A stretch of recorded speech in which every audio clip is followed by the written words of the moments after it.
Sa unang araw ng service contracting program ng gobyerno, hindi manibela ang hinawakan ng mga PUV driver, kundi mga placard. Narito ang agenda report ni Ched Gatchalian, live nag-uulat mula sa Commonwealth Avenue sa Quezon City. Ched, ano ang mensahe ng mga rallyista kay PBBM? Corina, sa isang protesta ay dinaan ng manibela ang kanilang hinaing. Saan nila'y kapos na bawas sa excise tax sa langis. Lalo na't hindi pa kasi kasama dyan ang diesel at gasolina.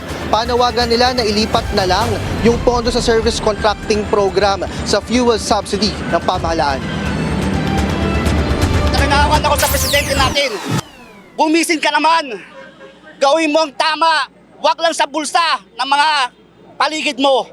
Isang araw matapos ipatupad ang malakihang rollback sa diesel, nasa lansangan muli ang grupong manibela para kalampagin ang gobyerno. Ganun po kalaki ang kinikita ng gobyerno! Kasama ang ilang representative ng sektor ng mga magsasaka, manggagawa at mangingisda, nagdao sila ng kilos protesta sa isang gas station sa Commonwealth Avenue. Kapos na raw ang kinikita nila araw-araw at marami ang tumigil na sa pamamasada. Sana naman, presidente, ang hiling namin, i-price cap mo yung diesel at gasolina.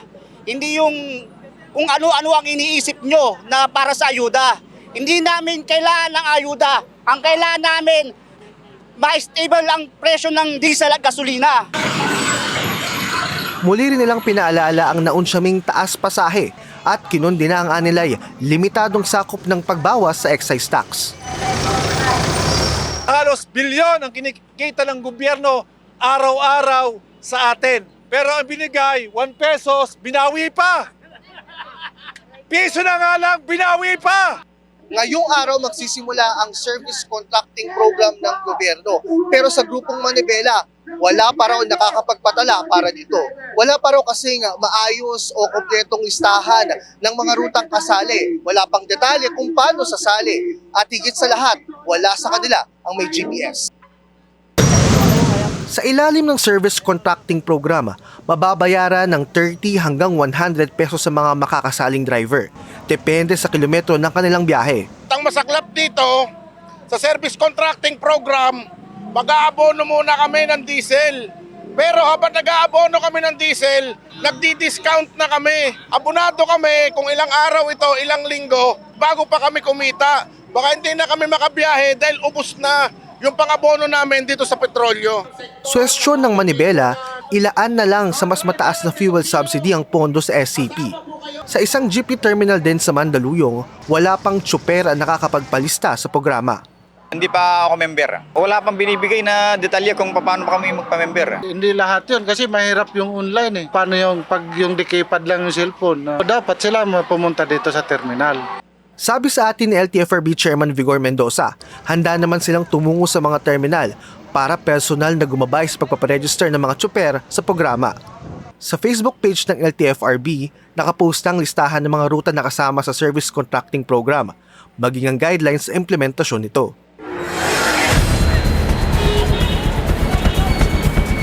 Corina, maging ang Piston ay may iba't ibang mga protest kanina sa iba't ibang panig ng Metro Manila. Pero itong sa Manibela, tatagal pa hanggang Biyernes yung kanilang protesta. Ngayon, kung makita ninyo sa aking likuran, talaga naghihintay pa yung mga commuters sa mga PUV. Kasi kahit na nagsuspend na klase yung ilang mga eskwelahan, marami pa rin yung galing sa kanilang mga trabaho at talagang linya-linya yung paghihintay nila sa mga jeep na kung hindi puno, ay hindi na rin pumapasada at dumadaan na lang.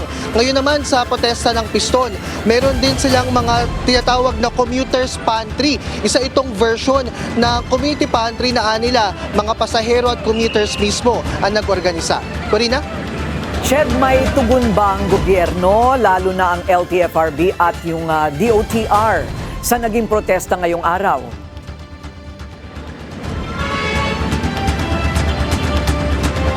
Inanunsyo kanina, Corina, ng LTFRB na hindi na daw kailangan o hindi na daw required yung pagkakaroon ng GPS devices para makasali sa service contracting program.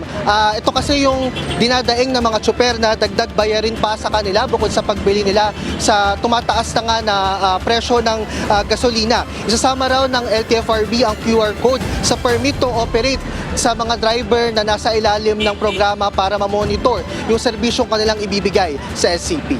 Balik sa iyo, Karina. Maraming salamat, Chet Gatchalian, nagulat live mula sa Commonwealth Avenue sa Quezon City. Manatiling nakatutok sa Bilyonaryo News Channel. Sumubaybay sa aming social media accounts at mag-subscribe sa aming YouTube channel para sa mga bago at eksklusibong balita.